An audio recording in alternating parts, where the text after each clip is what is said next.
Sa lungsod na matagal nang binabalot ng kapangyarihan, kasinungalingan at takot, isang revelasyon ang biglang yumanig sa lahat. Isang biglaang press conference ang ipinatawag ni Miguelito. Sa loob ng silid ay nagsiksikan ang mga reporter, kamera at mikropono, lahat naghihintay sa kung anong pasabog na ibubunyag. Maya-maya pa inilabas nila si Punggay. Mabigat ang kanyang mukha. Halatang pilit ang bawat hakbang habang papalapit sa mikropono. Para siyang isang taong itinulak sa gitna ng bagyo na wala ng paraan para umatras. Ipinakilala siya ni Miguelito sa media bilang isang taong may malalim na koneksyon kay Tanggol at doon nagsimula ang sandaling magpapabago sa takbo ng kwento. Sa harap ng buong media, napilitan si Punggay na magsalita. Aminado siya. Siya raw ang nagbibigay ng impormasyon kay Tanggol sa tuwing may raid o operasyon ang kapulisan. Dahil sa kanya, nakakatakas si Tanggol sa bawat tangkang pagdakip. Nagkatinginan ang mga reporter, nagbulungan ang mga tao sa silid. Ang iba ay napakunot noo. Ang iba na may tila hindi makapaniwala. Ngunit si Punggay ay patuloy na nagsasalita kahit ramdam niyang bawat salitang lumalabas sa kanyang bibig ay parang kutsilyong bumabaon sa sarili niyang konsensya. Sa gilid ng entablado, tahimik lamang na nakamasid si Miguelito. Hindi nagsasalita, ngunit halatang may kasiyahan sa kanyang mga mata. Para sa kanya, isa na naman itong hakbang sa matagal na niyang planong pabagsakin si Tanggol Montenegro. Alam ko ang lahat ng kriminal na ginagawa ni Tanggol. Ako po ang protektor niya. Ako po ang nagbibigay ng impormasyon sa kanya tuwing may operasyon ang mga pulis. Lalong naging mabigat ang hangin sa loob ng silid. Ngunit hindi pa doon natapos ang lahat. Isang reporter ang biglang nagtanong ng mas matinding usapin. Isang tanong na tila nagpahinto sa oras.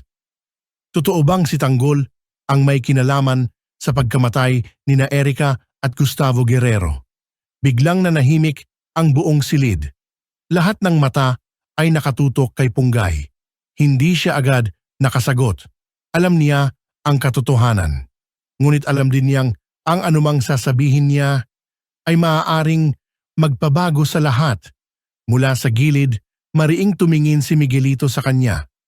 Tahimik na utos, sagutin ang tanong, napapikit si Punggay, unti-unting pumatak ang luha sa kanyang mga mata habang pilit niyang nilalabanan ang bigat ng konsensya. Sa isang iglap, pumasok sa isip niya ang tumakas, iwan ang lahat, at mawala na lang sa sitwasyong iyon. Pero nanatili siyang nakatayo, parang isang taong bihag ng kapangyarihan ng mga taong nakapaligid sa kanya. Samantala, sa kabilang panig ng lungsod, dumating si Tanggol sa isang lugar kung saan nagtitipon ang mga taong matagal nang nagpoprotesta laban sa pamilya Guerrero. Habang papalapit siya sa entablado, tahimik na naghintay ang napakaraming tao. Para sa kanila, ang pagdating ni Tanggol ay hindi lang simpleng paglabas. Isa itong simbolo ng pag-asa. Humawak siya sa mikropono at tinanong ang mga tao, "Handa ba kayong tumindig para sa katotohanan?" Biglang umalingaw-ngaw ang sigawan ng suporta. Ipinaalala ni Tanggol sa kanila na matagal na silang niloko, pinagsamantalahan at tinakot ng mga Guerrero. Pero ayon sa kanya, hindi na dapat magpatuloy ang ganitong sistema. Hindi na tayo magpapaapi, hindi na tayo magpapaloko. Sa bawat salitang binibitawan niya, lalo pang lumalakas ang paniniwala ng mga tao. Hindi nagtagal, nagbigay siya ng panawagan. Magmarcha sila patungo sa City Hall. Bawiin ang pwesto na para sa kanya bilang tunay na nanalong mayor. Unti-unting nagsimulang maglakad ang napakaraming tao kasunod niya.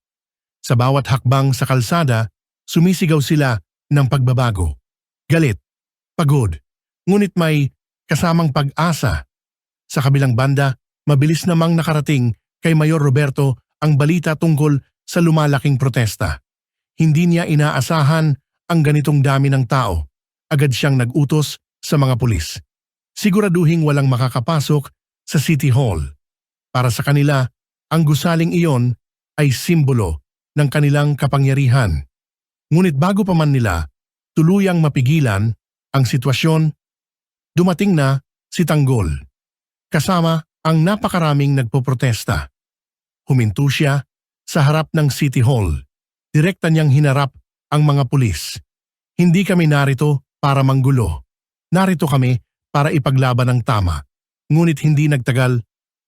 Kumilos ang mga pulis. Malalakas na bugso ng tubig ang ibinuga ng water cannon. Sinubukan nilang itulak pabalik ang mga tao. Nagkagulo ang paligid. Sigawan, takbuhan. Pero sa gitna ng kaguluhan, nanatiling nakatayo si Tanggol. Patuloy niyang pinapalakas ang loob ng mga taong nasa paligid niya. At habang tumitindi ang tensyon, lumabas si Miguelito upang personal na makita ang nangyayari. Ang kanyang presensya ay lalo pang nagpasiklab sa galit ng mga tao. Sa sandaling iyon, naging malinaw ang dalawang panig ng laban. Ang kapangyarihang pilit nagtatago ng katotohanan. At ang taumbayang handang ipaglaban ang hustisya.